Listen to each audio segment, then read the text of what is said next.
Assalamualaikum warahmatullahi wabarakatuh. Pada video kali ini, saya akan menjelaskan tentang CO2 analyzer. Sebelumnya, izinkan saya memperkenalkan diri terlebih dahulu. Nama saya Muhammad Azim Hanif dari kelas instrumentasi 4C. Berikutnya, saya akan menjelaskan apa itu CO2 analyzer. CO2 analyzer yaitu sebuah alat instrumentasi yang berfungsi untuk mengukur kadar karbon dioksida di udara. Lalu, bagaimana dengan prinsip kerja CO2 analyzer? Prinsip kerja CO2 analyzer adalah mengeluarkan sampel gas dari probe, lalu masuk ke setiap sel sampel. Kemudian membandingkan sampel gas dengan gas standar. Setelah itu, akan menghasilkan perbedaan panjang gelombang dan dikonversi menjadi sinyal analog oleh receiver. Jika ada penyimpangan atau error, maka CO2 analyzer kembali di-adjust melalui panel kontrol. Pada CO2 analyzer terdapat beberapa komponen penting. Salah satunya yaitu sensor yang berfungsi untuk mendeteksi dan mengukur kadar gas tertentu sesuai dengan jenis sensornya. Yang pertama yaitu instalasi lingkungan sekitar, yang meliputi kondisi lingkungan umum.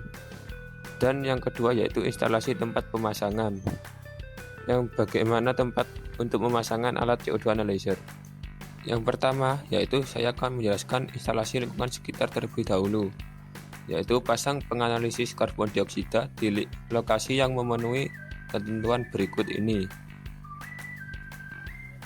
1. Fluktuasi tegangan suplai harus sekitar 10% dari tegangan referensi. 2. Frekuensi daya harus dalam sekitar 1% frekuensi referensi. 3. Suhu lingkungan harus antara 5 derajat Celcius dan 40 derajat Celcius, tanpa perubahan cepat 5 derajat Celcius atau lebih. Yang keempat, yaitu lokasi tidak boleh terkena sinar matahari langsung, udara panas dari pemanas, dan aliran udara dari AC. Yang kelima, bebas dari getaran yang signifikan dan medan listrik atau magnet yang kuat. Yang keenam, tingkat debu harus 0,1 mg per meter kubik atau kurang. Yang ketujuh, tidak boleh ada gas korosif di ruangan tersebut. 8. Kelembapan relatif harus 85% atau lebih rendah. 9. Ketinggian harus 3000 meter atau kurang. 10. Set kabel daya 3 kutub harus dapat diterapkan. Dan yang terakhir, CO2 analyzer harus dipasang di dalam ruangan. Selain ada instalasi lingkungan sekitar, juga terdapat instalasi tempat pemasangan yang membutuhkan komponen berupa rak standar 19 inci, kedua panel potong, dan yang ketiga jumpstart datar. Instrumen ini membutuhkan 222 mm untuk ruang vertikalnya saat dipasang pada rak 19 inci atau panel potong. Juga membutuhkan 4 skru pemasangan dan alas pendukung. Untuk plat pemasangan dan rel geser, gunakan yang tersedia secara opsional. Pasang instrumen pada desktop. Lepaskan plat pengamannya yang terletak di kedua sisi, yang digunakan untuk pemasangan pada rak atau panel potong. Berikutnya, kita akan membahas kalibrasi alat CO2 analyzer. Untuk mendapatkan data yang stabil dan akurat, lakukan kalibrasi secara teratur saat Anda memulai pengukuran. Ada dua jenis kalibrasi, yaitu kalibrasi otomatis dan kalibrasi manual.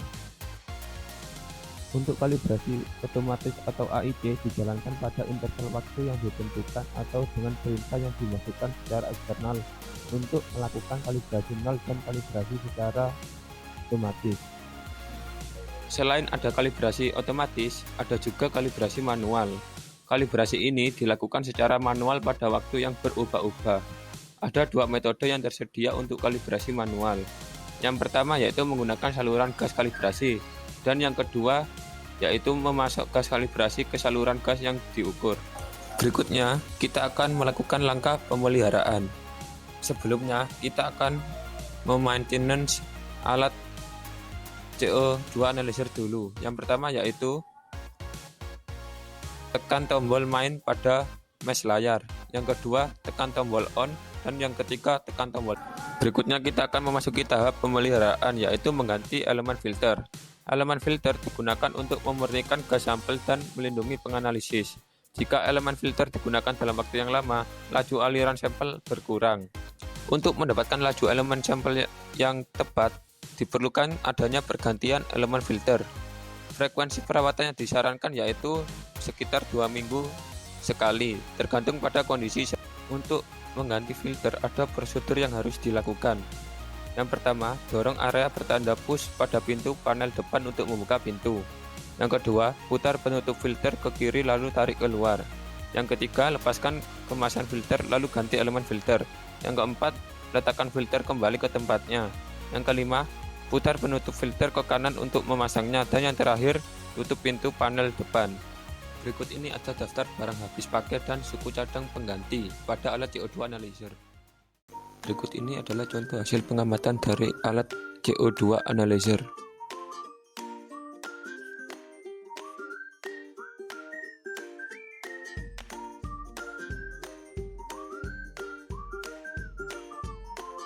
Dan ini adalah contoh dari perhitungan yang akan kita lakukan setelah kita melakukan pengamatan pada alat CO2 analyzer. Sekian video dari saya. Apabila ada kesalahan kata, mohon dimaafkan. Wassalamualaikum warahmatullahi wabarakatuh.